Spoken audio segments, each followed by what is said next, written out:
aí, galerinha? Rapaz. Mais uma edição, hein, Dan? Vão enjoar da gente, mas é o que tem pra hoje. Enjoar não, porque todo dia é um conteúdo diferente. Todo dia é uma Mas a cara é a amarração. mesma. Ah, mas a roupa muda. Olha o corte de cabelo, É mesmo. a barba, É verdade. o sorriso, As companhias. as companhias. ó. É muita coisa diferente, porque a gente é diferente. É verdade, nós somos diferentes. Porém iguais. Depende, né, do igual. De acordo com a Constituição. Somos todos iguais, né? Mas enfim. Exatamente. Enfim, E hoje o papo é muito sobre isso, hein, Dan? Por falar em Constituição, nós estamos aqui com ela, Liliane Amaral, ela que é advogada criminalista. É isso? Sim. Já Se não apresenta. atuo mais, mas sou. Mas é, o título ninguém nos toma, não. Exatamente. Mas eu vou Entendeu? contar, mais à Conhecimento. frente eu vou contar o porquê que eu também não quero atuar mais como advogada. Vamos pra frente. Eita. Pronto, diga aí pra gente quem é a Liliane.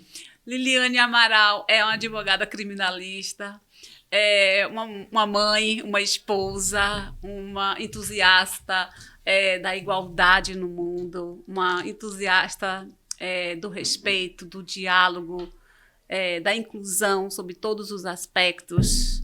Liliane Amaral é uma pessoa batalhadora que enxergou que tinha que mudar de país e foi para Portugal, carregou toda a família. E foi lá que eu conheci a mediação, e aí foi lá que eu pedi o divórcio da área de como advogada.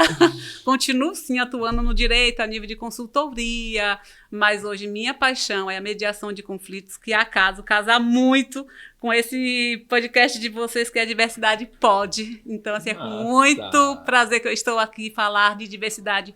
É um tema que sai da minha essência naturalmente. E falar de mediação de conflitos, hoje eu sempre falo que eu vivo, respiro, quero inspirar mediação de conflitos no Brasil e no mundo. Que perfeito, viu? Não, principalmente pra gente que vive numa sociedade tão cheia de narcisismo, né? O que não for do meu jeito, o que não for eu é errado, é ruim, não presta, né? Então, se faz muito necessário essas mediações. Sim. Exatamente. E muito assim porque o mundo, né, da advocacia, o mundo do direito, é um mundo muito conhecido. Por exemplo, um criminalista, advogado criminalista, é conhecido aquele advogado de porta de cadeia. Porta de cadeia, é verdade. Ou o advogado que muitas das vezes está ali para mediar o conflito de delegacia. Mas muitas das vezes as pessoas esquecem, né, que o direito, a advocacia, até mesmo a lei, ela tem que ser uma coisa inclusiva. Eu vejo muitos advogados hoje em dia que fogem dessa vertente, né? Desse debate de porta de cadeia, disso e daquilo. E hoje traz pautas essenciais, né, do nosso dia a dia, como o combate à LGBTfobia, o combate ao racismo, o combate à intolerância religiosa. E aí, como é esse negócio de que você tá no Brasil, aí se manda para Portugal, chega em Portugal, conhece uma outra paixão da sua vida, e aí volta pro Brasil com uma outra mente. Porque Portugal é um país... por exemplo, meu pai tá em Portugal. Não, ele agora tá aqui, veio passar as férias, mas retorna para Portugal. Ele disse que não volta mais pro Brasil, viu? Sim. Ainda tem isso. E aí Portugal é um país totalmente diferente, até mesmo da nossa cultura. A cultura, De tudo. E aí você vai para Portugal, se apaixona, né, por um novo trabalho, um novo método de vida, retorna para o Brasil, aqui a realidade é totalmente diferente de Portugal. Então é desafiador, né? Quando a gente vê pessoas como a senhora, que traz esse novo debate para a sociedade. A gente aqui conversando nos bastidores, gente, ela contou um pouco assim de umas histórias de Conversa vida, de bastidores. de bastidores, uns TCC que a gente vai trazer aqui, que é importante. É importantíssimo. Gente. Pô, rapidinho, quando você falou sobre os conflitos de LGBTfobia, do extermínio da nossa juventude negra, eu vou prestar toda a solidariedade Exatamente. a Yara Sereia, que infelizmente ontem foi vítima de transfobia. Irmã, estamos aqui, viu? Que precisar, pode contar com a gente, viu, bebê? Exatamente, inclusive mandamos mensagem para ela, né? A gente a gente é uma rede de apoio, né? A gente não tem ONG, a gente não tem um departamento específico assim. Eu vou falar por mim, Danilo. Mas o que a gente puder fazer para ajudar nesses casos, em outros casos, até mesmo na prevenção, no combate, no dia a dia, trazendo a informação, a gente está sempre à disposição, né, de ambos os lados. Porém, casos de transfobia, a gente não dá para simplesmente colocar uma venda no rosto e fingir que nada aconteceu. Até mesmo lá, quando o Marcelo levou o tiro lá atrás no Neocopa, a gente fez uma campanha. Uma campanha. Né, lá nos bares, foi num bar, ele foi trocar carícias com um companheiro dele. encontrou um preconceituoso, infelizmente deflagrou alguns tiros nele, e a gente fez uma campanha lá nos bares do bairro que aconteceu, né? Fixamos umas placas lá e não lembro a frase correta. Esse estabelecimento não tolera e nem apoia nenhum apoia tipo de LGBTfobia. E o número da lei. A gente fez essa campanha lá nesses bares. Foi muito bem aceito, graças a Deus. Muito interessante. Eu, acaso, já atuei como advogado para LGBT, através de pedido de Renildo Barbosa. Renildo, querido, CPD. Exato. CPD. Através de Tuca Pérez, que também tem um trabalho muito atuante ali no Pernambués, na comunidade do Pernambués. Então, verdadeiramente, como eu falo para vocês, eu sou entusiasta e sou praticante de tudo que eu puder contribuir no mundo para que as pessoas vivam de forma harmônica, que as pessoas se respeitem, que as pessoas respeitem a diferença um do outro, que eu possa contribuir para uma sociedade pacífica. Eu estarei com a minha bandeirinha. Olhe eu aqui. Se precisar de mim, estou à disposição. Que bom, fico feliz. A gente precisa de mais pessoas assim, né, Jardel? Engajada na igualdade mesmo, na liberdade. As pessoas hoje em dia estão confundindo muitas coisas, né, Liliane? Comete crime e diz que é liberdade de expressão. É uma loucura. Como praticante do direito, e eu quero aqui também aproveitar para defender essa tese que o Jardel mencionou logo no início sobre os advogados porta de cadeia. A advocacia mudou, a OAB mudou, estamos com uma presidente totalmente atuante, com ideias novas, inserindo bastante os jovens advogados justamente para desconstruir essa coisa. Advogado novo vai para a porta de cadeia, não. Hoje a gente está com advogados que são influencers Sim. Entendeu? Então já é uma advocacia diferente. O judiciário modificou. O judiciário está mais tanto que depois da resolução 125, eu enxergo, vindo de Portugal para cá, que a justiça está mais acessível ao povo baiano. Inclusive, semana passada, eu até saí anunciando nas minhas redes que o Sejus, que estava com um ônibus de justiça itinerante lá no estacionamento do Shopping Bahia, prestando serviço em todas as esferas do direito. Então, assim, as pessoas estão tendo... O que está faltando talvez seja uma escuta mais ativa, uma atenção das suas necessidades, que por muitas também vergonha. Tem muitas pessoas que estão com as preocupações dentro de casa, mas tem vergonha de estar buscando uma ajuda, tem vergonha de encontrar alguém conhecido na fila, fazendo cadastro, qualquer coisa do gênero.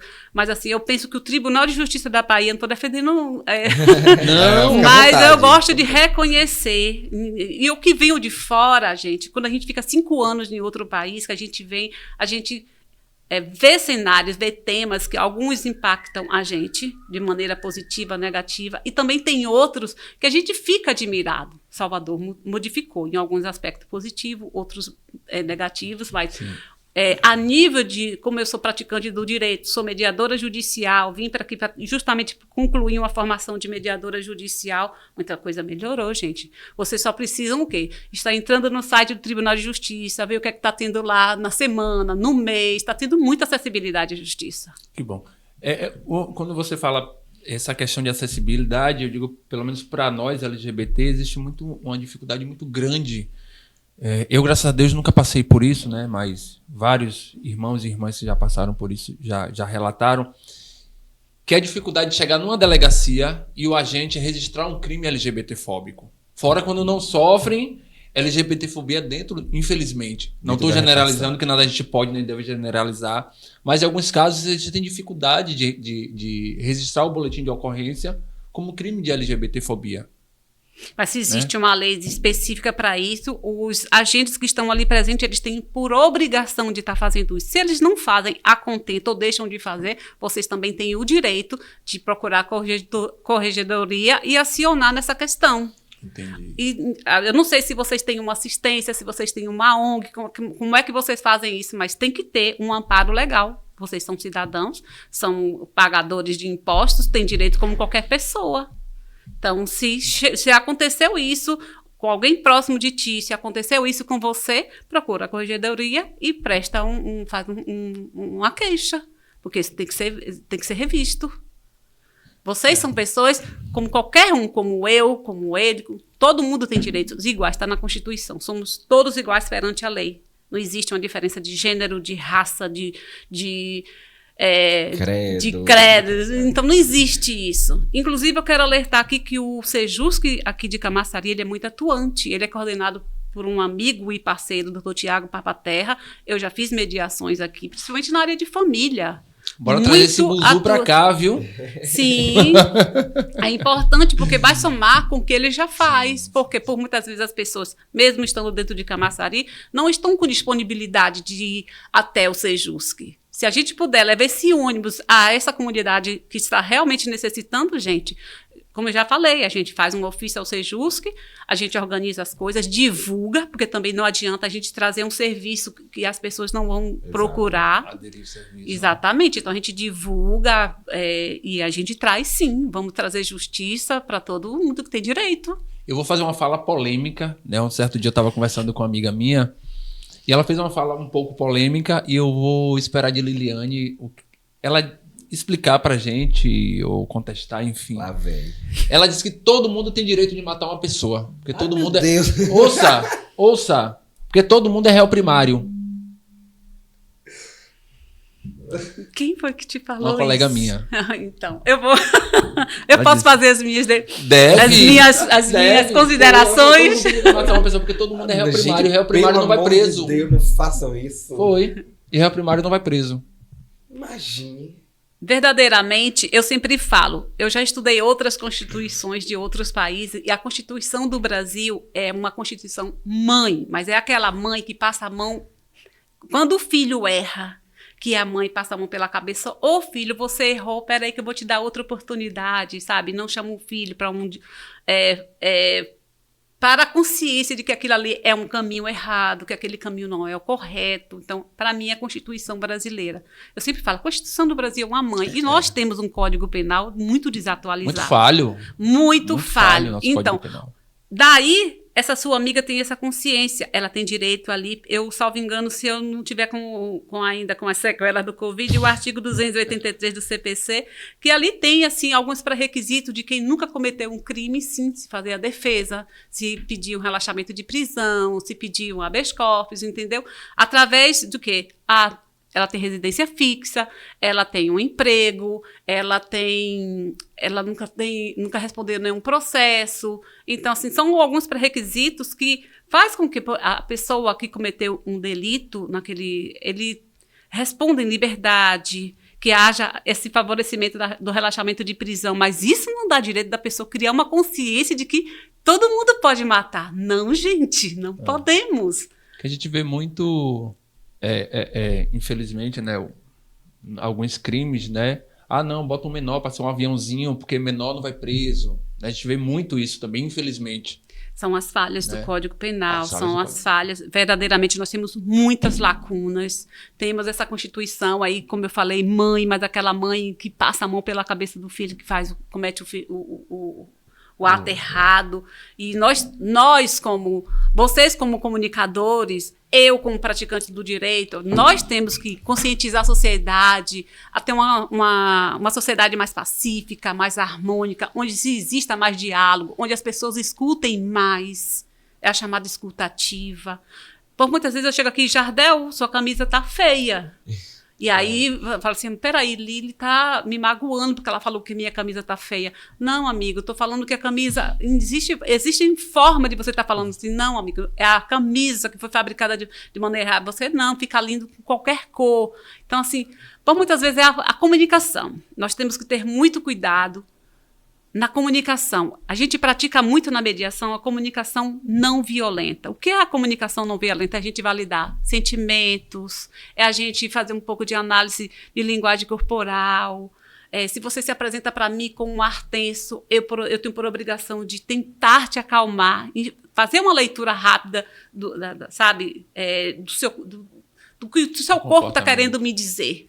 Meio psicólogo também, exatamente. Né? O mediador ali acaba sendo um pouco psicólogo, porque a gente tem que analisar. Se você chegou com um ar de feliz, automaticamente eu vou receber que você chegou feliz. Se você chega com um ar de que está triste, automaticamente eu vou identificar. Receber aquela energia, então, né? ter um pouco mais de cuidado quando eu for me direcionar a você, no que falar com você, se eu for perguntar. Existem várias formas, eu sempre falo, existem várias formas de uma mãe chamar a atenção de um filho. Existem várias formas de eu estar te elogiando. Existem várias formas de eu estar te advertindo que você está tomando um caminho errado, uma postura errada. A gente verdadeiramente tem que ter cuidado um com o outro. Sim. E isso é se inserir no mundo da mediação, da comunicação não violenta, o que a sociedade brasileira, principalmente a baiana, precisa. Nós estamos com um índice de violência absurdo dentro da Bahia. Infelizmente. E aí a gente vai perguntar, vai questionar, a gente vai analisar o porquê. O que é que está causando esse índice absurdo de violência? Por muitas vezes é falta de escuta. Por muitas vezes é falta de reconhecimento de sentimento das pessoas, uns com os outros. O vizinho chegou, estacionou na minha vaga de garagem de maneira errada. Aí, como é que você faz para você não ter um conflito, daquilo não gerar um caso pessoal, um caso de boletim de ocorrência?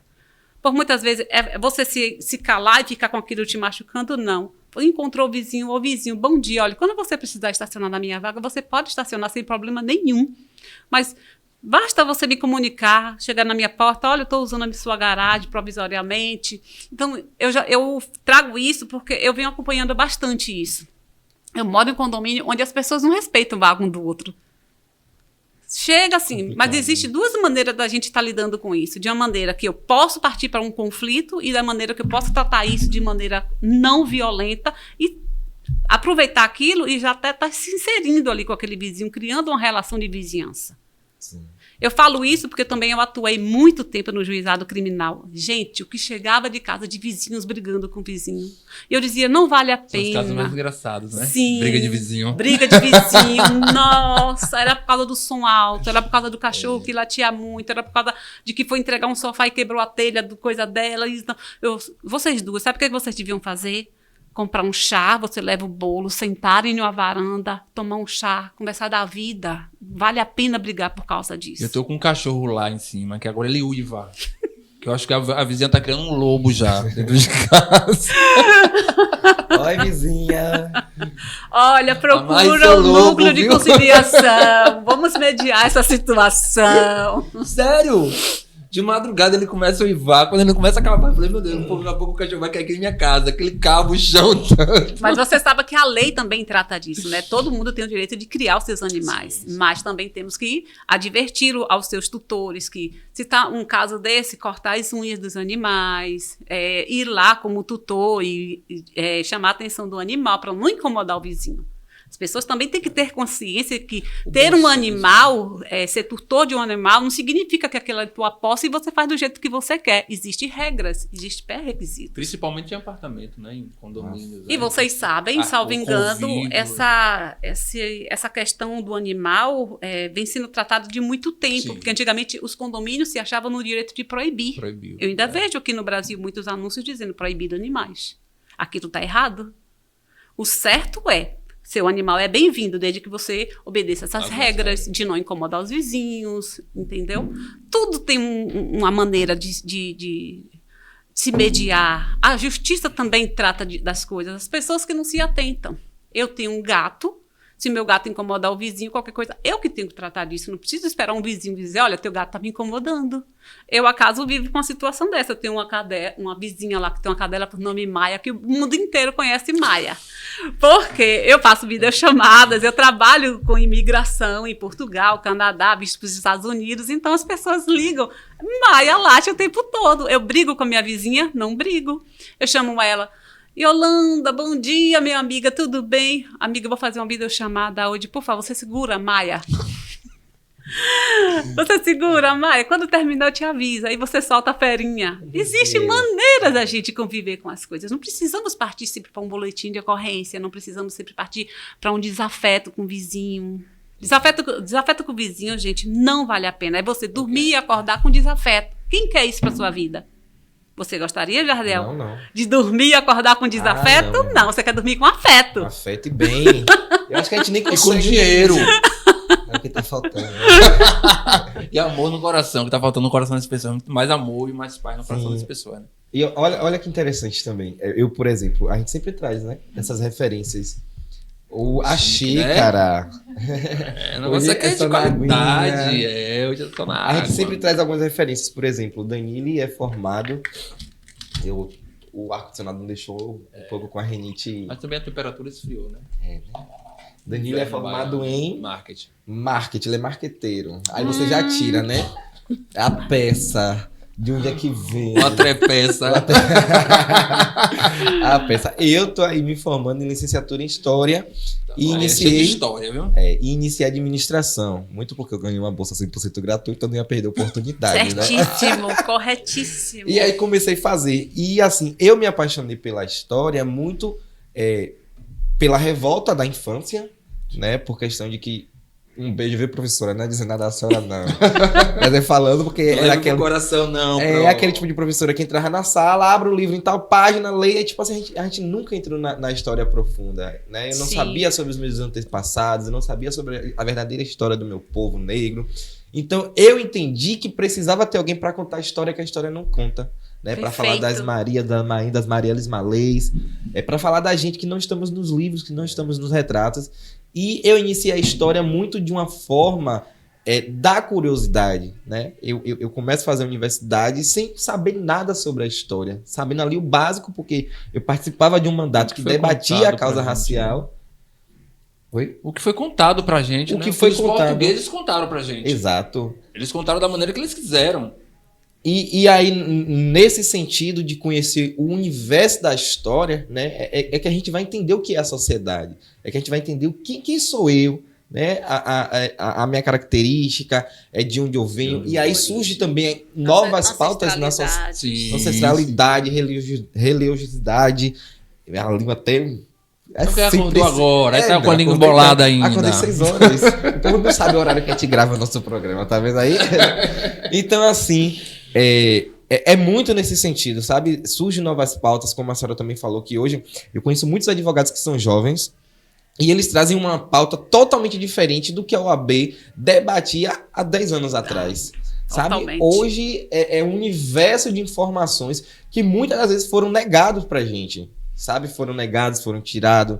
E hoje, essa juventude que se forma na advocacia, que é ali muito militante. Eu falo assim, muito militante na OAB. Né? Que a OAB é uma muito instituição... militante de uma justiça acessível, inclusiva, democrática. Exatamente. E pegando o seu gancho aí, Jardel, a nível de estudar história, eu também sou apaixonada por história. Olha! Muito apaixonada. Então, assim, tudo que relaciona assim, a origem da minha terra, das pessoas da minha terra, eu já fui...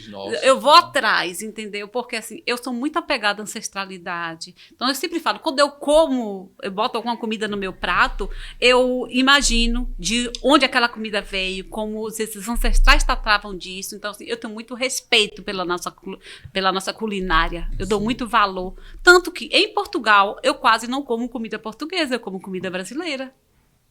Eu ando, assim, em supermercado, atrás do meu cuscuz, atrás da minha farinha de mandioca.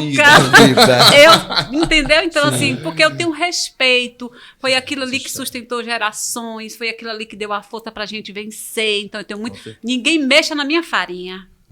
No Canadá eu como minha farinha, nos Estados Unidos eu como minha farinha, em Portugal eu quase pouco como a comida portuguesa. A comida é muito boa, mas assim, nós temos nossos hábitos alimentares. Então eu gosto da minha carne do sol, eu faço, eu levo quando eu vou. Olha! Liliane, quando você faz... Eu sou produtor de teatro também, trabalho no Festival Internacional de Teatro em Salvador, desde 2014. Né? E quando você falou isso do valorizar o que é nosso, e aí me vem muito na cabeça o seguinte: da nossa língua portuguesa, a gente sempre abre mão da língua portuguesa para falar a língua que o outro entenda. Se a gente recebe um turista de qualquer nacionalidade que seja aqui no nosso país, a gente abre mão do nosso português para que ele entenda o que é que a gente está falando. Se a gente for para a terra deles, a gente também vai abrir língua do português para que eles entendam o que a gente está falando. Então, a gente está sempre abrindo mão do que é nosso.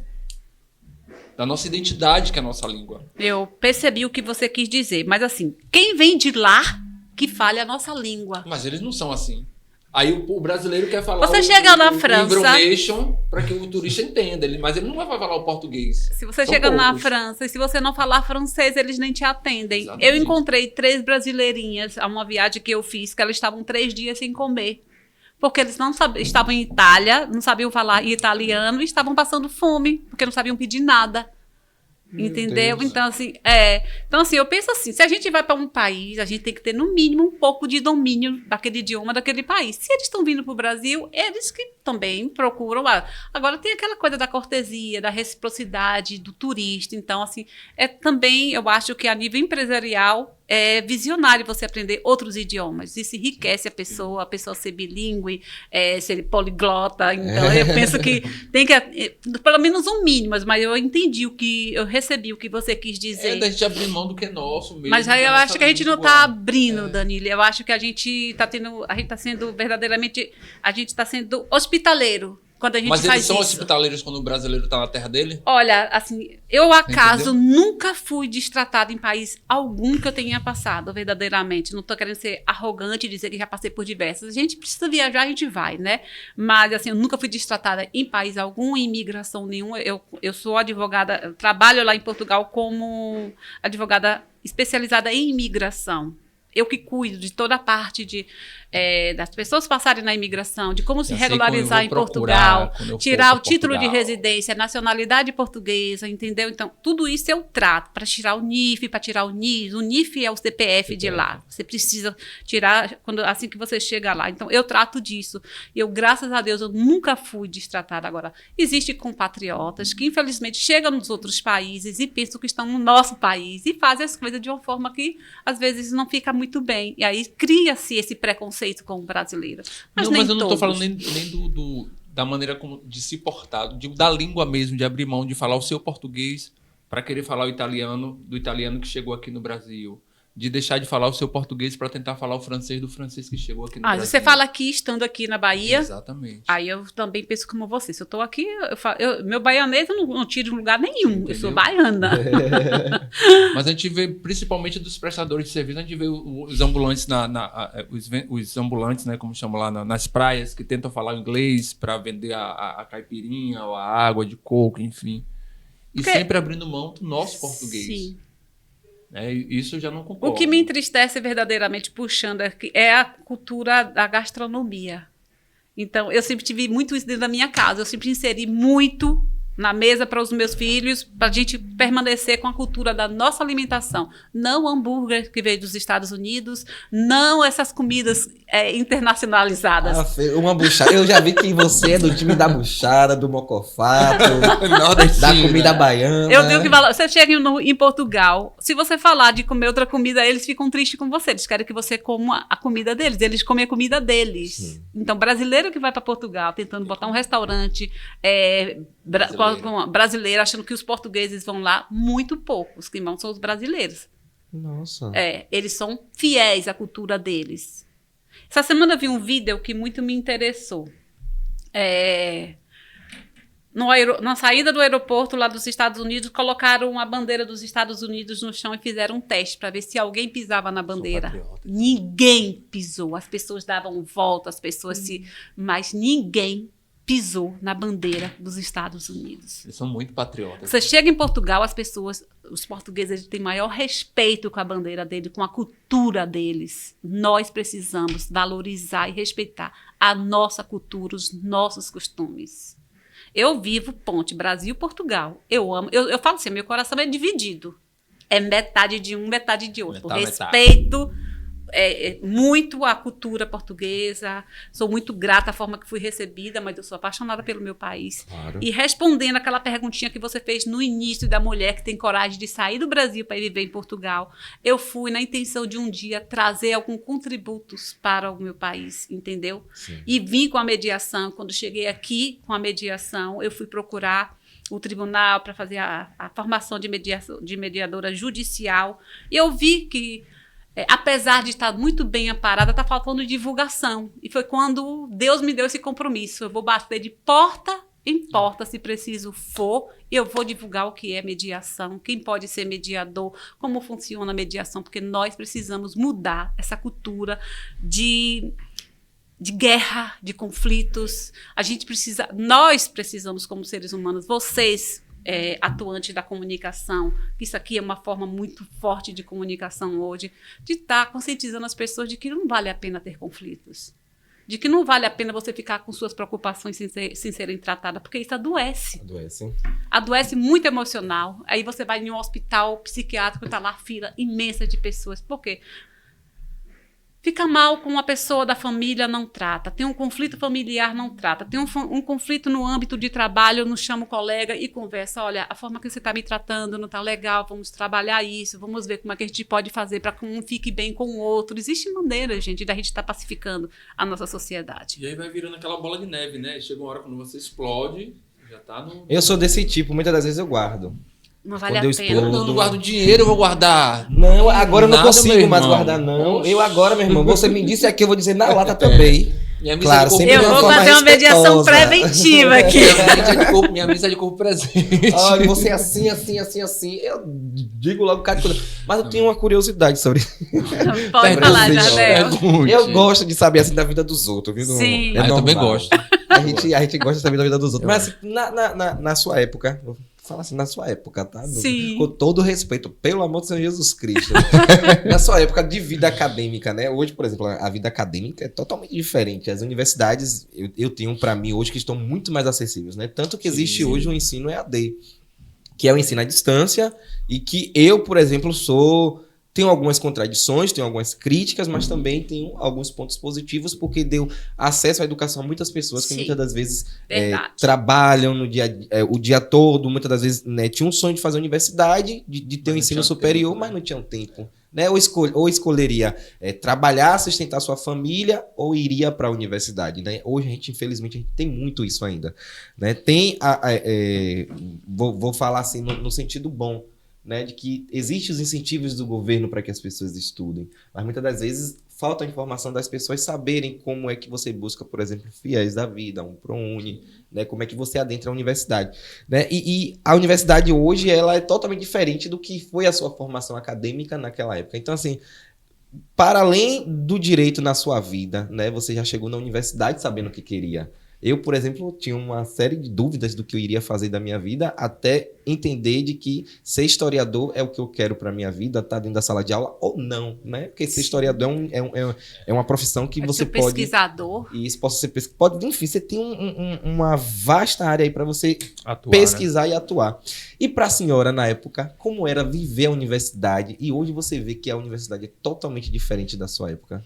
Eu vou te falar, verdadeiramente, eu tenho andado muito em faculdades, até mesmo peguei um pouco, divulgando o evento que terá no dia 11 de agosto, que é o primeiro fórum de mediação de conflitos do Brasil, Carreiras e Oportunidades. Que Pronto, mais à pode frente, fazer, se quiser, pode mandar um recadinho ali naquela câmera, já divulgando seu Então, trabalho. Você que está em casa, é você mesmo, que você está, assim, olha, aquela coisa de transição de carreira, tá atuando em alguma carreira que você não está feliz, vá para esse fórum no dia 11 de agosto, no Hotel Mercury.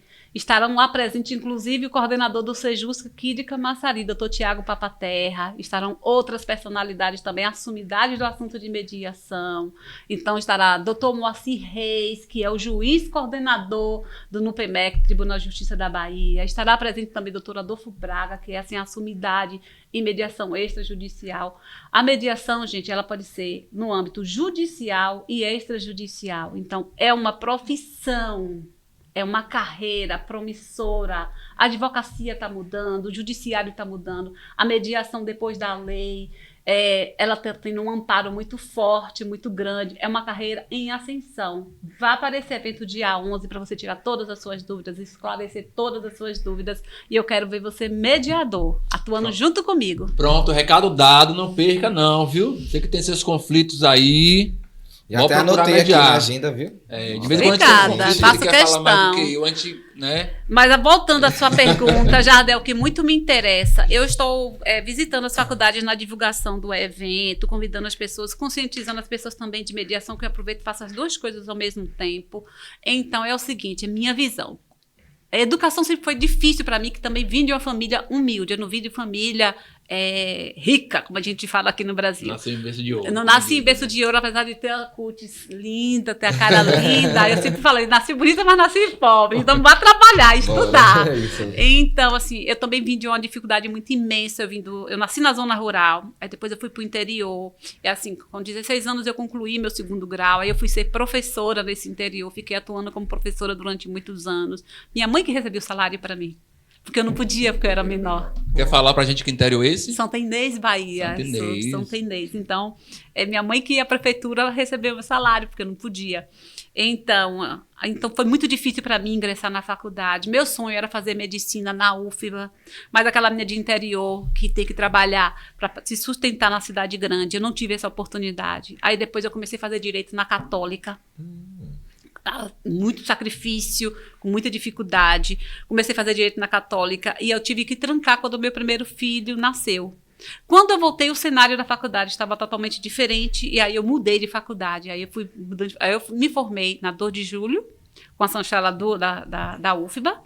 Mas, assim, o que eu vejo hoje que me deixa feliz, eu sempre comento isso, às vezes até com meu próprio marido, me deixa feliz que eu vejo, assim, meninos com cara de criança na faculdade. Eu fico muito feliz. Eu fui entrar na faculdade, eu tinha quase 30 anos, gente, de tão difícil que era. Então, aí... Mas tem uma parte que me entristece. Os alunos viraram capital humano.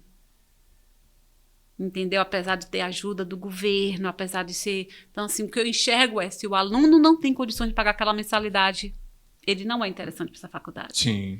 Então, tem essa coisa que me entristece bastante. A gente vê que as faculdades privadas, elas prestam um bom serviço, algumas sim, algumas de excelência, mas eu gostaria que não fosse, sabe, que a educação se transformasse nisso, gente. A educação é um direito do cidadão. O Estado é que tinha que oferecer muitas faculdades públicas. Eu sempre falo que o maior caos, o fato gerador do maior caos do Brasil é a educação. Nós temos uma educação precária. Os professores não são bem remunerados, os alunos perdem o estímulo porque chega no colégio, assim, não tem o mínimo, por muitas vezes não tem um lanche, por muitas vezes não tem água, não tem um papel higiênico, não tem as necessidades primárias para uma escola, não tem, diferente de Portugal. Lá, as escolas funcionam, diferente de outros países. Então, quando você vê uma sociedade como a nossa, que o país é lindo, nós somos ricos em cultura, nós somos ricos em muitas coisas. Muitas coisas. E aí você vê, sabe, violência, você vê desigualdade de todos os aspectos. Não é só aquela desigualdade de padrão de vida. Não, sobre todos. Tem a de gênero, tem a de raça, tem de todas. Uma desigualdade muito grande, de todos os gêneros se falando.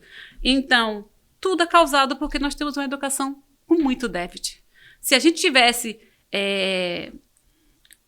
um governo, se a gente tivesse a prática de, não, primeiro minhas crianças vão tratar da educação, depois a gente trata da saúde, depois a gente trata de outras questões, não. Mas a gente tem um país, não quero entrar na esfera política, mas a gente tem um país onde a cultura educação vem por último. Então, daí, essa sociedade desastrosa que nós temos. Eu tenho amigos, eu tenho sócios, eu tenho parceiros que eu falo, vem ao Brasil, eu te espero aqui. Eu falo, não, no Brasil eu não vou. Tenho medo. Meu Deus. Muitos portugueses têm medo de vir ao Brasil por causa da violência. Eu vi um vídeo. Uma professora lá em Portugal, ela é brasileira e é professora lá em Portugal. E aí no vídeo ela pergunta às crianças, né, referências sobre o Brasil. O que é que elas acham sobre o Brasil? Tipo assim, nenhuma criança falou nada positivo. Tipo assim, é lindo, é bonito. Todas as crianças falaram roubo, assalto, ladrão, povo pobre. Aí você tira um pouco da sua fala, né, do que a senhora traz.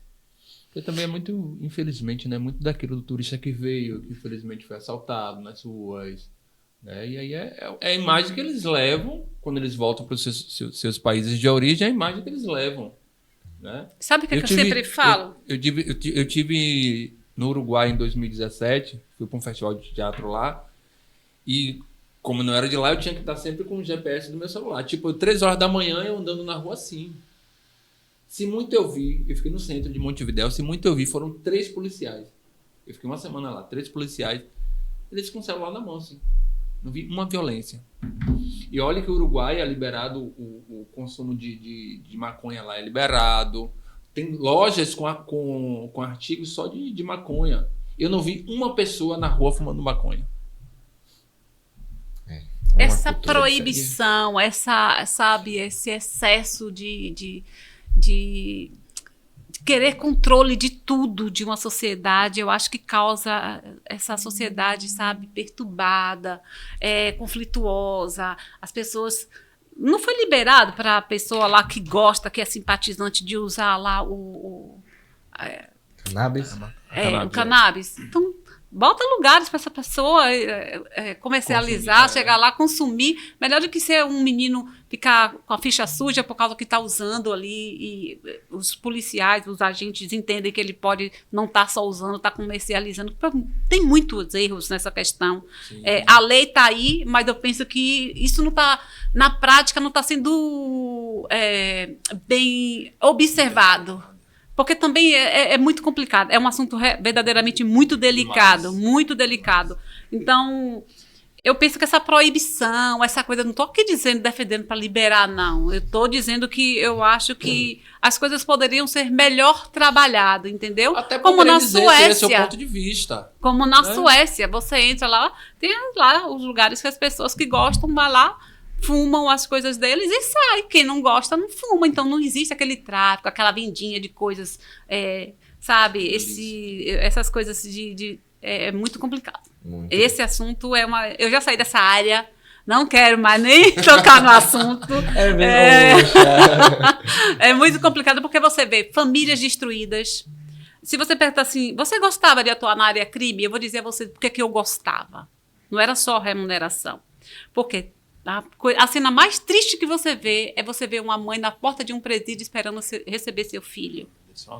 E teve uma vez que eu fui a uma delegacia que eu não consegui, na altura, fazer com que o delegado entendesse que aquilo ali estava errado. Então, eu subi com o tênis dele, né? Porque eu não poderia ficar com o tênis lá. O carcereiro me entregou. E eu fiz, olha, eu trouxe o tênis. Ela beijou o tênis do filho. Beijou, como se estivesse beijando o filho. Então, isso era assim, quando eu conseguia inserir de novo aquela pessoa na sociedade, quando eu conseguia inserir de novo aquela pessoa no seu laço familiar, era a minha maior realização como profissional. Não é que eu, por causa do dinheiro, porque eu sou corajosa, não. Eu ia, mas eu tinha medo, como qualquer mulher. Claro. Mas eu digo que o medo move a gente, né? Mas a minha realização era quando eu colocava um pai de família de novo dentro de casa e dizia, olha, você errou, mas agora você pegue o caminho correto, que é esse aqui. Não, doutora, eu vou consertar minha família, eu vou consertar todo o erro que eu fiz. Essa foi, assim, a parte mais linda da época que eu atuei como advogada criminalista, era isso, era colocar pessoas de novo, famílias reunidas. As famílias, né? Tem algum caso engraçado dessas suas audiências, dessas conciliações? Eu já tenho. Eu tenho uma. Eu tenho uma muito engraçada que o promotor quase manda me prender. Ave Maria! Isso é boa. Lá vem vocês. Bora, conta aí. Não, vamos falar de mediação? Vamos falar. Então eu estava na audiência. E aí, por muitas vezes, o praticante do direito, a gente tem querer debater lei, mostrar que você está com as leis decoradas, com os artigos decorados. E eu estava conversando, apresentando a juíza, você viu o programa, a juíza estava lá lendo, né, o termo do acusado.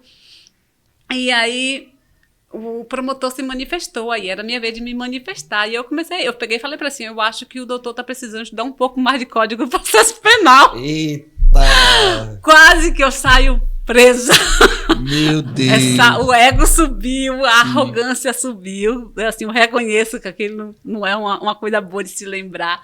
E assim, foi um bate-boca com o promotor, ficou bem mal, porque assim, eu queria defender meu cliente. Claro. Entendeu? Eu estava ali na postura de advogada de uma pessoa que eu até então acreditava que existia um caminho de saída para ela. Eu estava defendendo o caminho de saída dela. Então, assim, era uma jovem que namorava com uma pessoa que era traficante, que colocou a droga nas partes íntimas, nossa, entendeu? Uma questão toda. Meu esforço era inserir aquela menina de novo na sociedade. Eu queria inserir ela de novo para trabalhar e conseguir emprego para ela. Ela era manicure, eu consegui através de um salão de cabeleireiro que a pessoa era minha amiga, eu contei a história, eu pedi, e essa menina ficou trabalhando nesse salão muitos anos. Então, assim, essa era a minha realização como advogada criminalista, e essa foi a parte mais engraçada. Quase que eu saio. Algemada, viu? Algemada, mas assim, é muito triste quando a gente vê um colega defendendo ali as suas prerrogativas, defendendo os seus clientes, defendendo ali o direito em si ser mal interpretado pelos colegas também, né? Sim. Porque eles também são praticantes de direito, estão ali para isso, e era o que me deixava, mas nesse dia eu fiquei rosa, eu fiquei vermelha, e debati a lei, debati aí. Depois que eu saí, fiz, meu Deus, eu fiz errado. Não é uma lembrança boa. Acaba sendo engraçado, mas acaba agora, também... né? Agora, mas no dia foi tenso. Tenso, né? Muito e também, assim, quando eu estava em delegacia, que os policiais chegavam com os acusados, né? Que eu ia logo na frente, é meu cliente, nem era meu cliente, é meu cliente, eu vou fazer a defesa, não sei o quê. Aí o policial dizia... Tem que pelo menos entregar, não sei o quê. A advogada já pensou... O que eu via? Chegando jovens... Entendeu? Eram jovens. Eu fiz, inclusive, eles estão no lugar errado, não é para estar aqui, é para estar em outra delegacia, não sei o quê. Eu ficava, quando eu estava em delegacia, que eu ia visitar um cliente, eu sempre arranjava mais 2 ou 3 ali. Não era com a delegada que eu era advogada porta de cadeia. União útil e agradável. É porque o meu instinto de proteção era muito grande. E quando eu via, assim, eu achava que eles estavam vulneráveis, que eles estavam apavorados. E era a minha forma humana de dizer, opa, eu estou aqui. E uma vez no Pernambués, às vezes não era nem pelo dinheiro. essa do Pernambués eu vou contar a vocês, mas olha, gente, não estou indo eu para casa, que eu atuava ali pelo Pernambués muito, e aí eu tô vendo uma blitz, e aí vinha um menino com a cara de jovem, assim, até parecido com o Jardel. Jardel não é jovem, não. E aí a polícia parou esse menino. E abordaram ele de uma forma que eu achei truculenta. Aí eu só sei que eu levantei com a carteira, sou advogada e sou advogada dele. O que se passa? E não sabia nem o nome. Eu sou advogada dele, eu conheço ele, o pai dele é mecânico, não sei o que, pronto. E aí eu só sei que os policiais ficaram muito zangados comigo, muito zangados, mas assim, me respeitaram. E aí eu fiz, eu vou acompanhar eles até onde vocês vão, a qual delegacia que vocês estão levando. Não, a gente só está aqui fazendo uma averiguação, não sei o que eu fiz, eu sou advogada. E só saí de lá quando eu levei a menina na porta de casa. Acabei que fiz amizade com a família, Mas assim, eu sempre tive essa postura muito de me sensibilizar com a dor dos outros, né? De querer proteger, de querer... Me expus muito ao perigo, muito. Você já foi muito assim ameaçada, perseguida? Nunca na minha vida, graças a meu bom Deus, sempre atuei de maneira muito tranquila, sempre tive muitos parceiros, fui a estagiária de Raul Chaves Filho durante muitos anos, que era um dos maiores criminalistas aqui da Bahia, é ainda um dos maiores escritórios de advocacia criminalista na Bahia, ele atua para a Polícia Militar, para a Marinha, então, assim, ele é filho de Raul Chaves, né? Então, o maior criminalista da Bahia, por muito tempo, foi um professor renomado, o maior defensor do júri, era o Raul. Mas tem muitas coisas engraçadas, mas eu estou longe dessas histórias já faz muito tempo, gente. Só vocês mesmos para me fazerem. Trazer um pouco do passado. Eu quero falar de mediação. Mediação, né? Vocês vão me perguntar o que é mediação, quem pode ser mediador, vocês querem que eu entre nessa esfera? Pode entrar, porque muita vontade. Então, gente, eu falo muito de mediação e o que eu percebo muitas pessoas não sabem. Você sabe o que é mediação, Jardel? Eu acredito que seja mediar conflitos, não? Que forma você pensa que é o mediar o conflito? Eu acredito que seja de várias formas, né? Seja o conflito familiar, seja o conflito de vizinhos, seja o conflito de eu e Danilo, que às vezes a gente quebra o cacete mesmo. Ou possa ser o conselho. A gente diverge de opinião. Exato, porque acredito que mediação ela tem várias coisas, né, para ser mediada. E aí o seu diretor entra, né, como uma terceira pessoa imparcial. Esse diretor... Aí chama e conversa, e explica que não pode ser assim, Isso. que não pode trazer um café, só pode trazer água. Então ele faz a mediação aqui é dele, é do diretor. É ele mesmo que faz. Então, a mediação... E a senhora é essa pessoa. Exatamente. O mediador é aquela pessoa imparcial que duas partes que estão em conflito escolhem para que essa pessoa imparcial que essa pessoa neutra, essa pessoa que não tenha interesse nessa questão, medir. O que é mediação em si? Hoje, no meu conceito, é uma reconstrução de diálogo. Isso é um conceito meu, assim, de muitos livros, de tudo. Cada mediador segue, né? Ele cria ali um conceito, né? Uma linha de que ele quer. O meu é uma reconstrução de ponte de diálogos. Porque eu sempre falo que a relação humana ela é uma ponte, né? De mão dupla. Quando existe o bloqueio do diálogo, ela vira uma ponte de mão única. Então, assim, o mediador ele vem com técnicas, querendo entender o que foi que causou essa quebra desse diálogo, querendo entender o porquê que romperam esse diálogo. E aí, com as técnicas das perguntas certas, a gente só faz perguntas, gente. A gente não orienta, a gente não dá sentença. Não pode. Mediador não é juiz, mediador não dá sentença. A mediação é muito importante porque na mediação você tem oportunidade de você decidir o que fica bem para ti.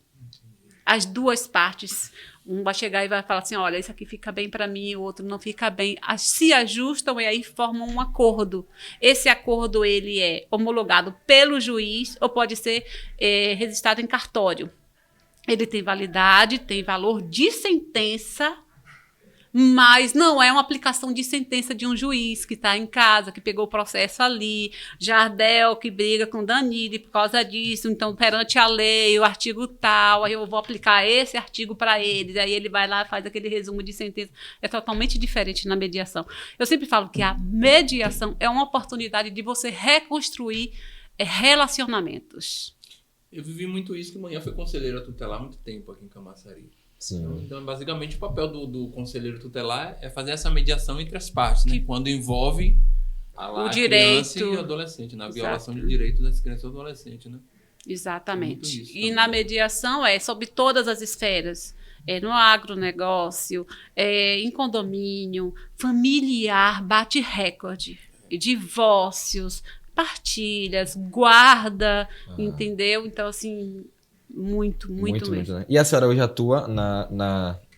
Olha, em Portugal, assim, lá se chama, o juizado chama-se julgado de paz. Lá eu atuo na forma judicial e extrajudicial, muito na esfera familiar e civil. O que é civil? Relações de consumo, lá também eles englobam um distrato de sociedade, essas coisas todas, sim, eles botam tudo no julgado de paz. Aqui eu atuo também como mediadora judicial. Semana passada eu estava lá trabalhando no ônibus de justiça itinerante, estava tão bom, assim, então, eu também sou mediadora judicial e estou constituindo uma câmara de mediação, onde eu irei atuar como mediadora extrajudicial.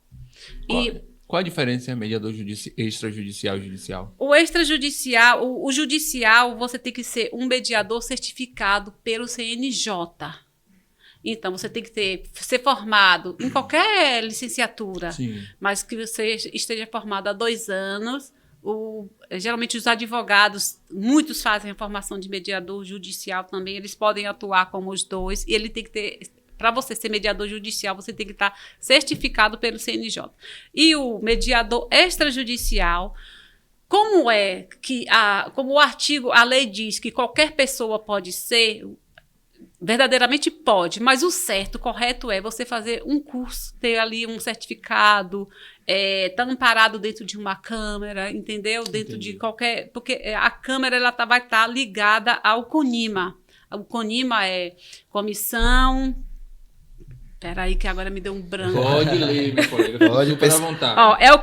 O CONIMA é o Conselho Nacional das Instituições de Mediação e Arbitragem. Então, assim, todo mundo que tem câmara de mediação, todo mundo tem que estar lá credenciado dentro do CONIMA. E as pessoas que estão, os mediadores judiciais, eles vão estar vinculados sob a supervisão de um juiz de uma comarca. Então, assim, eu posso mediar aqui, posso mediar em Salvador, basta que eu pegue essa pauta desse processo para mim, ou que alguém peça que eu seja também a mediadora dele. Em Portugal tem muito isso. As partes escolhem. Quando eu vejo, eu recebo uma notificação do Tribunal de Justiça dizendo que Danilo e Jardel me escolheu para ser mediadora em uma questão X. Que massa! Lá funciona dessa forma, e aí você... Lá não existe acessibilidade de justiça gratuita como aqui. Lá você paga. Mesmo dentro do tribunal, do âmbito do tribunal, você paga. Você paga lá uma taxa de 95 euros e a parte que perder, paga.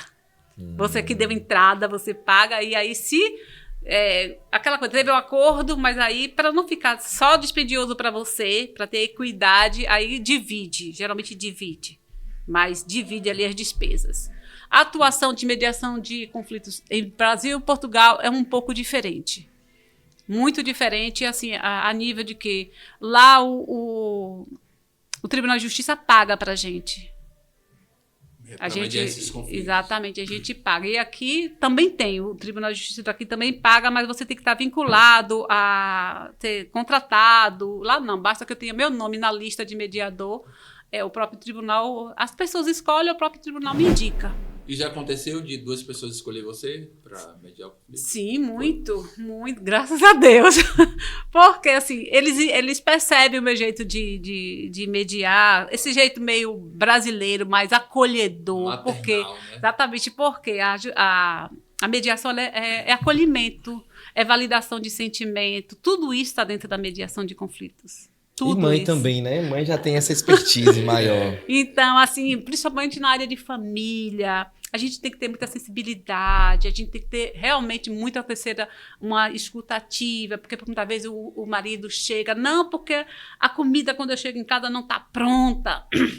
Mas ele esquece de validar que a mulher, por muitas vezes, tem que chegar do trabalho, chega cansada. Então, assim, os dia a dia das mediações de conflito de família geralmente são isso. Necessita de muita escuta ativa.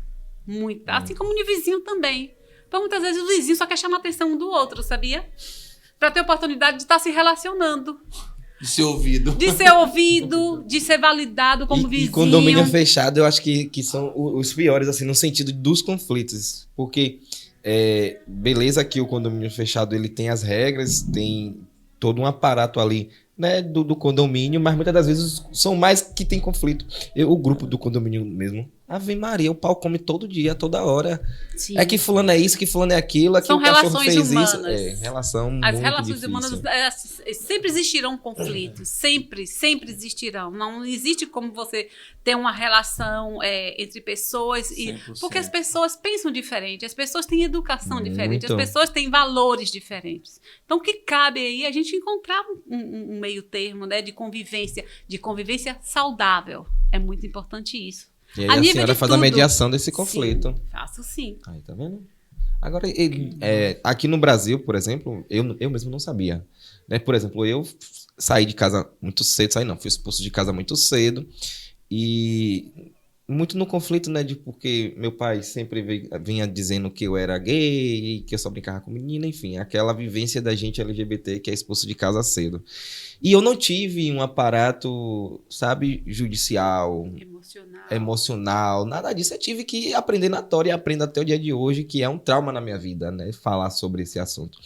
E aí veio desse conflito, veio também as perseguições, né, que eu tive que ir pro conselho tutelar, porque meu pai não queria deixar eu morar com minha avó, deixar eu morar com meu pai de santo, enfim, esses conflitos. Então, se na época já existisse a senhora para esse tipo de conflito, né, ser sanado naquele momento, da conversa, da escuta, ou até procurar entender, eu acho que o Brasil estaria muito mais à frente nos quesitos de resolver. Mais, né? E olha, eu vou falar seriamente para você, existe muito isso, mas não é porque existiu na tua época, não, existe hoje. Muitas famílias que não absorvem a escolha dos filhos, então, hoje, logo quando eu cheguei, eu estava conversando com a Danile, então, verdadeiramente, eu vou me dispor a isso depois, quando eu tiver com minha câmara já instituída, para que vocês encaminhem pessoas que estejam nessa situação para a gente fazer o atendimento. Eu irei direcionar um dia. A gente vai organizar isso. Vamos fazer essa parceria, entendeu? Sim. Porque eu penso que precisa realmente de amparo, verdadeiramente de amparo emocional, para reconstruir, porque também não é porque você tem uma escolha sexual que você vai perder seu núcleo familiar. Os pais precisam também abrir a cabeça para poder receber as escolhas dos seus filhos.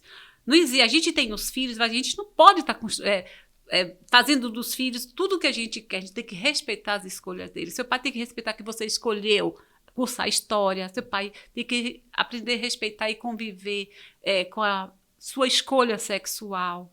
entendeu? Mas para isso Educação. você tem que validar algumas coisas. Sim. Não é...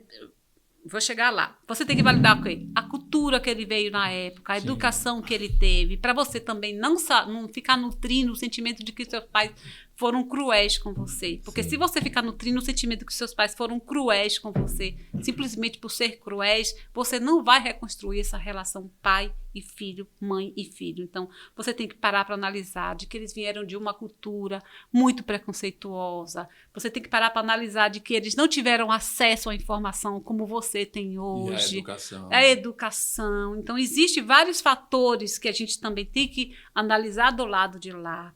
Procurar saber como é que eles se sentem com isso, se eles estão dispostos a estarem abrindo a cabeça, porque a gente sempre fala assim, que a gente tem que, a mediação também trabalha com isso, com um ponto de reflexão. Eu tenho que ter uma conversa com você que eu toque tua reflexão. Por muitas vezes eu não consigo um acordo, mas eu consigo fazer com que você volte para casa refletindo sobre o assunto. Hoje você vai voltar para casa refletindo sobre isso que eu estou te falando. Exato.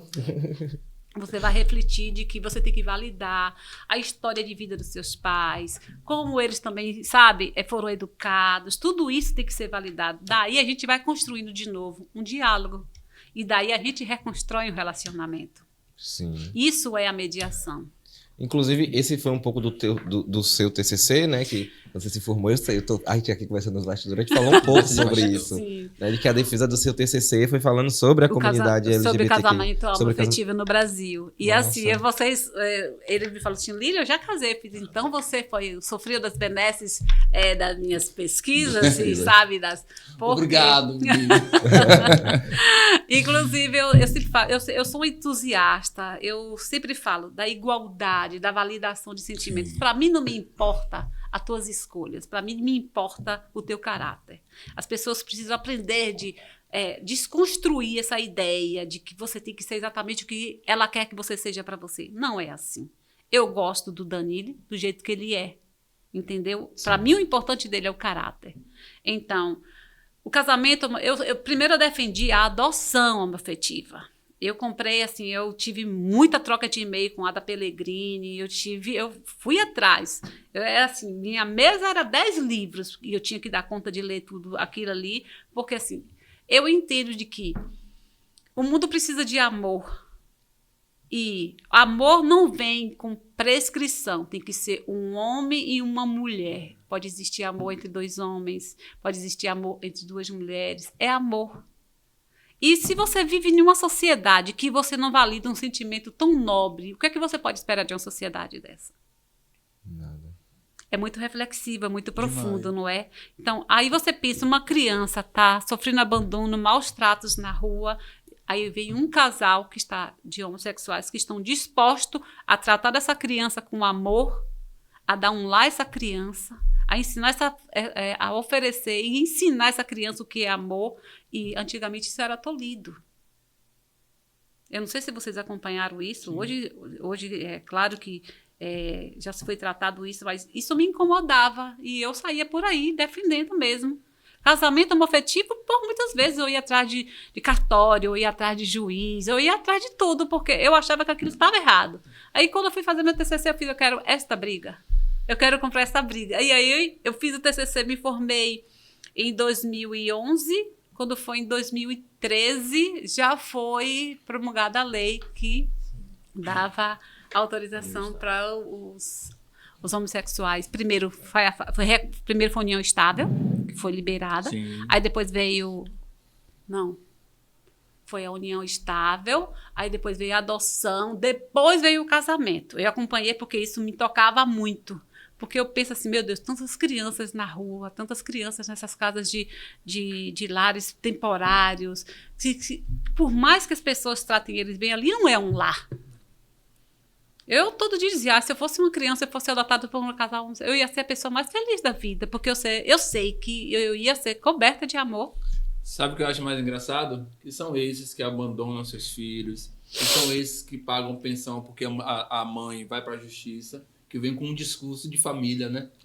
É complicado. É engraçado. É muito engraçado. A gente trata muito com isso. E eu sempre falo, pessoas, seres humanos, olha, por muitas vezes nós temos que optarmos para não ser mais um casal, mas os seus filhos continuarão sendo seus filhos. Entendeu? Isso é muito importante as pessoas terem consciência, porque muitas vezes a gente vê o que a gente acompanha, o quê? Separou, aí fica aquela criança no meio daquele conflito, e aí quer que a criança faça uma escolha de lado. Criança não tem escolha de lado, não. Criança, o filho é filho, ele tem um pai, ele tem uma mãe. E aí vem a senhora, né? O seu papel também, né? De mediadora. De mediar, de de despertar a reflexão no pai, de que ele tem que tirar um dia. Muitos alegam que construiu família nova, que está trabalhando, que não tem tempo. Então, ou seja, pega aquele filho e dedica menos. Não, tem que dedicar igual para todos. Um pouquinho aqui, um pouquinho ali. Esse é um trabalho também que o mediador faz com muita sutileza. Se perguntar como é que se o pai sente falta do filho, como é que ele convive com esse sentimento de sentir falta do filho.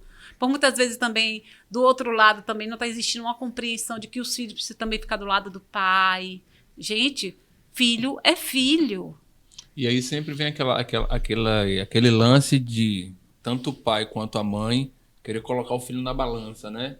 E aí a proibição... Tá com raiva do ex-marido que separou. E aí alienação parental, eu diria. E aí sempre a criança tá ali naquele jogo de briga, de raiva e de ódio entre os pais, né? Meu questionamento é, como é que vai ficar o psicológico dessa criança quando ela crescer mais? Então, se os pais também são muito responsáveis por esse tratamento, por esse zelo na hora do divórcio, você tem o direito de... não estar mais gostando de uma pessoa, de você seguir sua vida, fazer suas escolhas, mas você tem que pegar o seu bem maior, que são seus filhos, e tratá-lo com muito carinho. Não. Vamos seguir aqui caminhos diferentes, mas nossos filhos a gente vai procurar de uma maneira compartilhada, dividir as obrigações, dividir os momentos de felicidade, que são as festinhas que as crianças tanto esperam, né? Muitas vezes as crianças têm pânico de vir o aniversário, com quem eu vou passar. Sim, eu já acompanhei casos que as crianças tinham pânico, ficavam nervosas, ansiosas quando estavam perto dos seus aniversários, porque não sabiam com quem ia ficar nos aniversários. Nossa. Quando chega as datas de Natal, essas datas comemorativas, as crianças muitas vezes ficam ansiosas, não querem comer, ou então ficam, sabe, apreensivas, porque elas ficam preocupadas com quem eu vou passar. Então, eu penso que cabe muito uma conversa, um diálogo com o filho. Pai, filho, olha, você passou o Dia dos Pais com o papai, agora Dia das Mães você passa com a mamãe. Esse ano você vai passar o seu aniversário com o papai, se eu não conseguir reconstruir esse diálogo dos dois estarem presentes, pelo menos na festa da criança, porque muitas vezes os casais já reconstroem família e aí não querem mais aquele núcleo ali. Então, o que eu aconselho então, um dia antes, passa um momento com essa criança, ou então um dia depois, olha, faz 2 aniversários. Eu já dei ideias, assim, faz outro, esse final de semana faz aniversário na casa do papai, final de semana vai ter aniversário no condomínio da mamãe.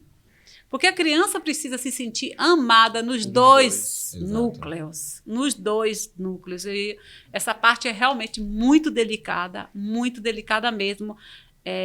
Eu fico muito triste quando eu vejo que os casais estão em conflitos e as crianças estão sendo tratadas como moedas.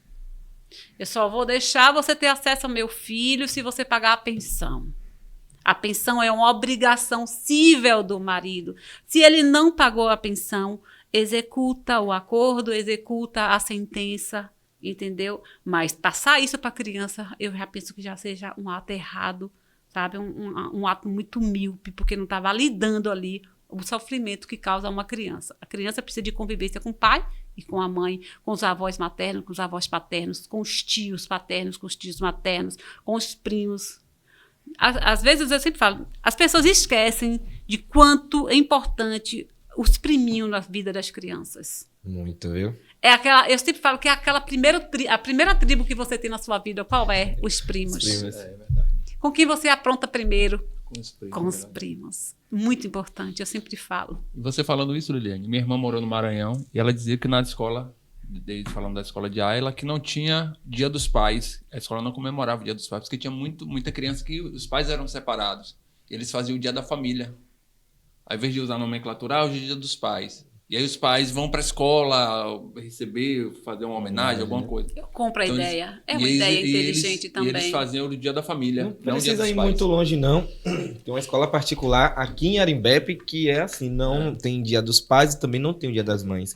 Eles fazem um dia só, que é o Dia da Família. Muito porque na Muito escola... interessante. É uma proposta muito interessante, porque talvez isso cause menos impacto ao psicológico das crianças, até mesmo dos pais. Porque muitas vezes, quando existe a escolha de não serem mais casal, fica aquelas mágoas, aqueles sentimentos não trabalhados, que verdadeiramente o melhor... Assim, divórcio não é uma coisa... Eu sempre falo que divórcio é como se fosse um incêndio.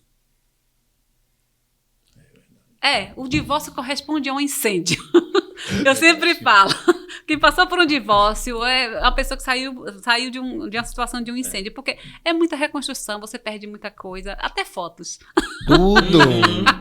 Tudo que imaginar. Até fotos. Então, assim, eu sempre falo, equivale a um incêndio. Então, essa ideia de fazer o Dia da Família é muito válida, porque os pais podem estar ali, entendeu? Dentro daquele tema, daquela situação ali, mas não fica aquela coisa. É o dia do pai, é o dia da mãe, é o dia dos dois, é o dia da família, é o dia do... Muito boa, gostei muito dessa ideia. Inclusive, vou levar isso para Portugal. Porque a nossa intenção é isso, a minha intenção é trazer as coisas boas de Portugal para cá e a gente tentar inserir e levar as coisas boas daqui para lá. Perfeito. Tanto que vem muitos formadores de mediação, já tem muita gente atuando aqui, na área da advocacia, muitas coisas. Muitos portugueses estão vindo para o Brasil também. Eles gostam daqui. E a senhora vai levar a gente também com a senhora para Sim. Portugal? De alguma coisa. O que foi que eu falei para vocês seriam muito bem-vindos lá, porque eu penso que, assim, nessa esfera, eu penso que Portugal é menos preconceituoso. LGBT lá, LGBT, QI, LGBT+. Então, lá eu penso que é menos preconceituoso. Aqui eu ainda sinto às vezes, preconceito. No Brasil, eu penso que mais mata LGBT, mais no mundo. LGBTQIA mais no mundo. Não me fale sobre isso, porque me entristece o feminicídio. E a Bahia lidera esse ranking dentro do Brasil. Não, a Bahia tá... Eu sempre falo, nós somos um estado de tanta crença, de tanta religião. Eu acho que a gente devia convidar a todas as entidades que nós cultuamos e pedir paz aqui fazer nessa... um tratado de paz. Porque assim, a violência aqui tá assustadora. Eu acaso, moro aqui em Lauro de Freitas. Eu tenho medo de sair à noite ali. E aquele caso que teve ontem, não foi anteontem, em Portão, da criança de 10 eu moro ali 10 perto. Muito Bizarro triste, aquilo. muito triste. Meus sentimentos a essa família. Meus verdadeiros sentimentos. Eu penso que a dor mais insuportável da vida é uma mãe perder seus filhos ou vice-versa. Inclusive, repudiar a fala do governador, né? Que disse que ele só reconhece 1 ou 2 casos de morte na Bahia. E nós temos vários casos, são vários jovens doutor negros. Governador, eu sou uma jornal, pessoa apolítica. Eu não tenho partido, não tenho... O senhor precisa mais se atualizar com relação a isso aí, porque o mundo sabe que a Bahia é um dos estados mais violentos do Brasil. E vindo dele entristece muito mais, né? Muito que era o mais. cara que era pra chegar junto Sim. e dar uma declaração da dessa segurança pública. a uma família Quem que é o tá secretário de enlutada. Segurança Pública da Eu Bahia? vi ontem, não conhecia, eu vi ontem na entrevista no Eu também não sei quem é, mas não, eu não sei viu? quem é, não. Desculpa. E como é o perfil dele? Ele é uma pessoa humanizada, ele é uma pessoa mais voltada só para a execução do... Porque já teve um secretário de Segurança Pública há muitos anos aqui, que eu não me lembro o nome dele. Eu achava ele muito humanizado. Ele sempre estava ali presente, inclusive quando ele sempre vinha e dava as notas de uma maneira muito cordial, muito gentil com a família, com a sociedade. Eu não sei, eu tô por fora. Como eu tô morando fora, eu não... Pelo que eu percebi ontem, ele foi para televisão se explicar, porque como foi um crime que comoveu, né? e que a imprensa publicizou muito, e aí eu acho que se sentiu na obrigação e na responsabilidade de se dar manifestar. uma satisfação à sociedade. Sim, vocês também perceberam, assim, eu observo os delegados federais, eu observo os policiais. Ontem eu passei, tinha um policial federal tão novinho, mas esse menino deve ter 20 anos. Então, assim, não é só faculdade, não, gente. Não. Escola. Assim, nós estamos com uma geração de profissionais novos. É a minha esperança, sabe? Até como divulgadora da mediação. É que essa turma jovem que são esponjas que agregam tudo, que pegam tudo com muita facilidade, que comecem a conscientizar uns aos outros sobre a mediação, sobre o diálogo, sobre a reconstrução de diálogo.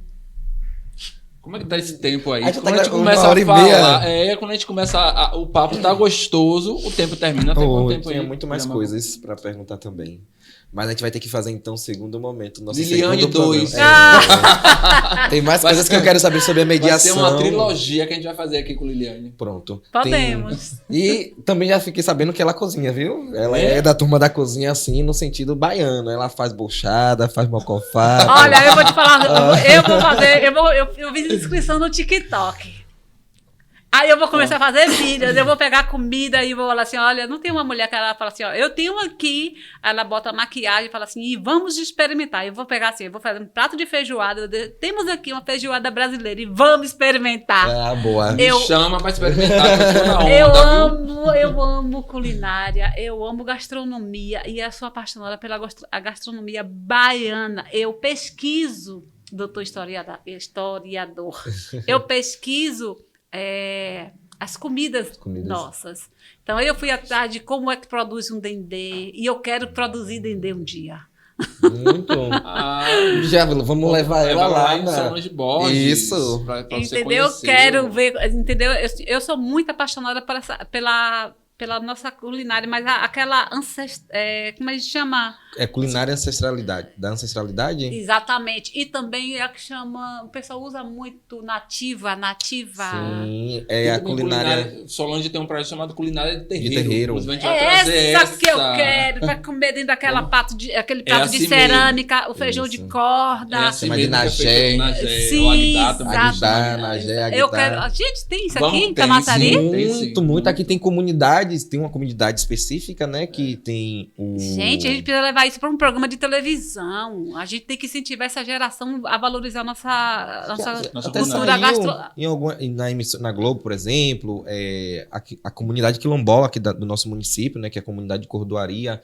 Tem casa de farinha, tem Tem as as beijuzeiras. beijuzeiras. Onde isso? Na Cordoaria, em Vila de Cordoaria. Abrantes. Pertence à Vila de Abrantes, né? Cordoaria. Gente, a gente precisa estar fazendo alguma coisa com relação a isso. Vamos. Esses meninos só vão pro McDonald's, só vão pra Bob, só vão pra não sei o que, sabe? A comida raiz da gente, a comida que veio dos nossos ancestrais, é essa comida que a gente tem que deixar na mesa da gente. Então a Nós somos senhora vai baianos. amar conhecer Rose Braga, Solange Borges, são umas pessoas referência aqui na nossa cidade de culinária de terreiro. Rose Braga com a culinária de mato também. Ela tem um projeto chamado Comida de Mato. Que Comida são, de Mato. Eu tenho são uma- as punks, né? Que são aquelas plantas que são comestíveis também. Eu tenho uma amiga que ela tá vindo de Portugal. Em novembro estaremos juntos. Eu vou, final de agosto, eu vou para Portugal e volto com ela. Porque nós temos um projeto aqui também no mês de novembro. E ela, assim, ela é apaixonada pela Bahia. E ela é apaixonada pela gastronomia baiana. E eu quero levar a Célia, que é uma portuguesa nata, a ver essas coisas. Vamos Pronto. combinar. Quando Então já chegar, estamos combina, combinados. que a gente vai lá passar o dia lá com Solange Vamos Borges. fazer um Solange, aceita a esperando. gente aí, viu? Solange, Solange Borges. Solange Tá em São Paulo Borges. fazendo acarajé. Olha pra Pra isso. São Paulo. Tá em São É Paulo. isso, viu, Dan? Nosso tempo, gente, chegou ao final, infelizmente. Como é que a gente faz? Até eu já falei, Já vocês vamos são ter. Mas vamos ter o impecáveis. segundo, viu, gente? Vocês são Segundos. impecáveis. Foram temas muito importantes. Eu agradeço a vocês aqui a oportunidade. Peço desculpa se alguma brincadeira não foi bem recebida, mas eu fiz. Vim para aqui com o meu coração cheio de amor e sempre disposta a falar de mediação. Pessoas, famílias, reconstruam os seus diálogos, reconstruam os seus relacionamentos. Mesmo que a opção de vocês sejam se distanciar, que seja um distanciamento respeitoso. Amigável, né? Amigável, saudável. Fiquem com Deus. Obrigada por tudo. Eu que agradeço. Gente, essa é a Liliane, né? Veio bater esse papo massa com a gente, gostou, leve, descontraído, sobre mediação. Sobre conflito, tudo. Sobre a vida dela, sobre Portugal, sobre a Bahia, enfim, Sobre falou essa tudo. ponte Brasil-Portugal, Essa ponte aérea que ela vive, Brasil-Portugal. Mas, Liliane, muitíssimo obrigado por você dispor do seu tempo e vir aqui bater esse papo com a gente, trazer um pouco de conhecimento, né? Muito. De Aprendi muita humanizar coisa. também as pessoas. Acho que as pessoas estão muito... Vai voltar para casa reflexiva. Vai, Já estou aqui já pensando. Estou, Muito. As pessoas precisam de mais amor no coração. Né? As Empatia. pessoas precisam muito de empatia, de sororidade, no caso das mulheres. E a gente, infelizmente, está faltando muito isso. A gente Sim. precisa resgatar isso. Nós, brasileiros, somos pessoas acolhedoras, a gente carrega isso. Nosso, do espírito do acolhedor, do carinho, do abraço, do afeto. A gente precisa resgatar isso que é nosso, que é da nossa identidade. Olha Né? que contrassenso. Nós somos conhecidos mundialmente como as pessoas mais acolhedoras do mundo. E aí você chega aqui, é um cenário de tanta violência. Vê se alguém compreende. Não tem... Será tema para o próximo debate. Ave Maria! E é isso, gente. Obrigado, Liliane. Aqui Obrigada. a gente teve, para além de um bate-papo, uma aula, né? Um conhecimento pra gente é muito importante. E é a cara do nosso programa, é debater a diversidade, é trazer as histórias, é trazer as pessoas que são referência na nossa cidade, que estão fora aí do nosso país. E exemplo é a senhora hoje aqui, né? Batendo esse papo de conhecimento super bacana. Então a gente que tem que agradecer, né, Dan? Demais. Demais, Vou demais. sair daqui outra pessoa, viu? Um Outra agradecimento pessoa. a todo meu, gente. No próximo programa eu já vou conversar com o Jardel. Jardel, deixa eu falar um pouquinho mais. Ah, eu falei muito hoje, foi? Eu não deixei ninguém falar, quem falou foi eu o Falei tempo que eu todo. não vou mais conflituar com você, não. Ah, pronto. A Vou gente só agora deixa já eu tá. falar. A gente já tem a nossa mediadora de conflitos. Então tá tudo certo. Liliane, É isso, deixa... gente. Aí, ó. Desculpa. Meu Deus, ó. Liliane já foi no peito. Aí, tá vendo? Liliane, deixa uma palavra, uma mensagem para as pessoas que nos assistiram hoje.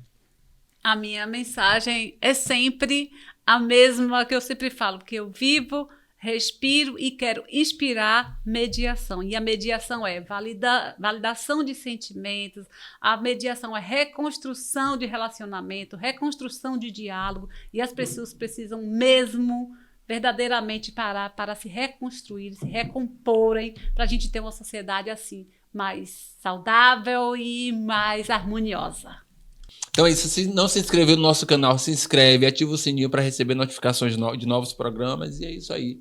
E você que acompanha na TV Litorânea, canal 1.4. Um abraço pra vocês. Decorei esse texto já. É um texto decorado. decorado. Já. Decorado, é texto. É isso, gente. Tchau, tchau. Beijo, até a próxima. Até a próxima.